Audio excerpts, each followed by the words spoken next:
Hi, this is Christian Sumnich here. Earn trust as a leader. Have you ever thought about that? What kind of leader would you trust if you see him, if you hear him first time?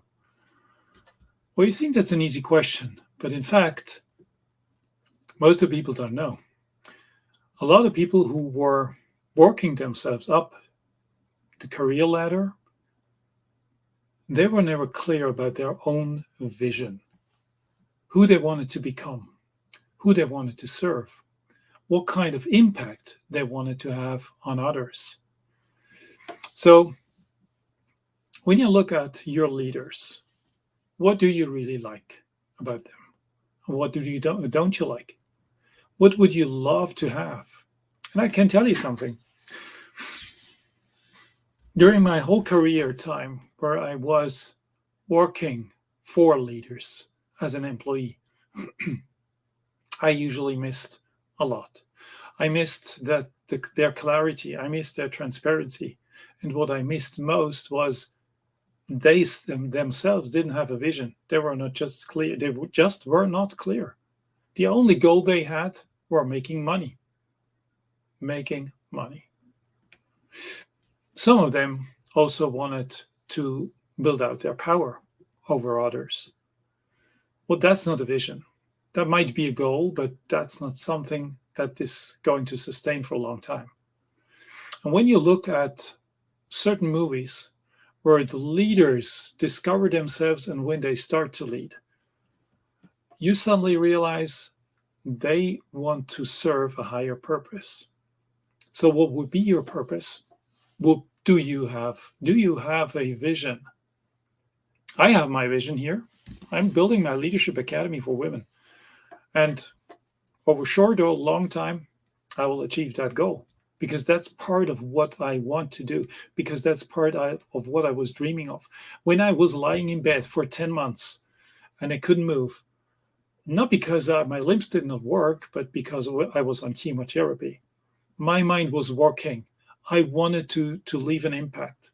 And my first project that I had in about 2 years ago was called Her True Voice, where I wanted to help women to get a voice, their voice out there. And then I realized that's not enough. And I was working in my mind out what was it that I was looking for? What did I have? And I realized in the same process that I am into, that most of the leaders are lacking that. They have no clear vision. It's all about money. It's all about getting more power. It's all about enjoying their positions, but mostly it's not about the employees. It's not about the company. It's not about the impact the company could have on others. So let me ask you, what is your vision? Doesn't matter if you're a man or a woman at that point here. The leadership workshops are only for women. But that's a general question. And if you're not clear about that, well, what would you serve then? And why should other people believe in you? One of the movies that I just saw was Arthur.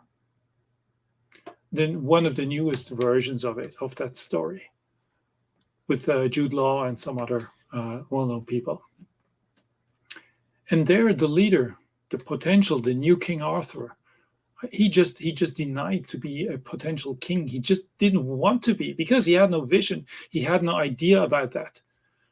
And at a certain point, he realized there is more. There is more than just earning money. There is more than just protecting his own kind of family he had. There was more he wanted to achieve. And the moment he realized the power he had by creating this vision, that was the moment when the sword started to work for him. It really revealed its power.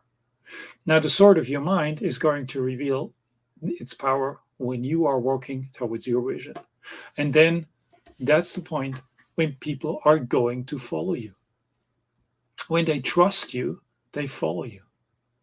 If you just go for the money, if you just go for power, if you just go to, we are going to achieve these kind of goals for the company and so on, Do you really think that matters for them? Even if they're employees, they want to serve a higher vision somehow. And it's upon you to give them that vision. It's upon you to lead them, to be the first, not the last in the line, the first one, the one who is going to step up to make the first step towards the goal. Now ask yourself, do you have that kind of vision, or would you be willing to work on yourself to create that vision? And then from there on, your mission, and then the goals, and then the steps. What I realize is, and it's really sad, and these times we have a lot of people, especially when we look out in politics, and I don't want to talk about politics, I talk about that in general. How many leaders do really have a vision of what they want to achieve? And also in business, how many leaders do really have a vision? And there are some of them out there. Maybe they're not always good human beings. That's another thing. That's part of what you should work out when you work on your vision, who you want to be as a leader, who you want to be as a human being, as a man, as a woman, as a person who's going to lead others. Very, very important. And there are steps that you can do. And why there is Leadership Coach? Because I help people in coaching, usually men I help in coaching, mostly. And for women, I created an academy because there's more. There's so much more. Male leaders who are suppressing women and treating them in a way that is just not acceptable. I personally think it's men that destroyed this world. That the mess that we have outside is created by men. And if we would have the balance between men and women, the female, the softer energy, the more empathic energy, we would have a different world. That's why I'm here. That's why I'm creating this Leadership Academy for women. That's my vision. I want to have that impact on the world. And if it's not me, someone else would do it. And I will take care of that. That even if it's not me anymore, that there are people who are sharing my vision, and I will give them whatever they need in order they can do that. If it's my wife later on, or someone else, I don't know. But this vision is going to survive me. That's clear. That's my overall visionary goal. And I want to create a better world for my children or the grandchildren. I don't have any at the moment, but at least I want that. That's important. For me, that's important. So I go first. I do these videos. I created the Academy. And I'm going to launch that with my first workshop around that specific area, January 28th. If you want to know more, if you want to secure a seat, please send me an email. And I'm just giving you the email address here. Send me an email at la4women@gmail.com. And just put in there free workshop. That's enough. And I will answer you. I will get you. Make sure you get the Zoom call and that you are there. Doesn't cost you anything. I just want you to be there. I just would love to serve you and to give you insights that no one gave you. Why? Because I got the insight. More about that in January 28th. See you on the other side. Bye for now.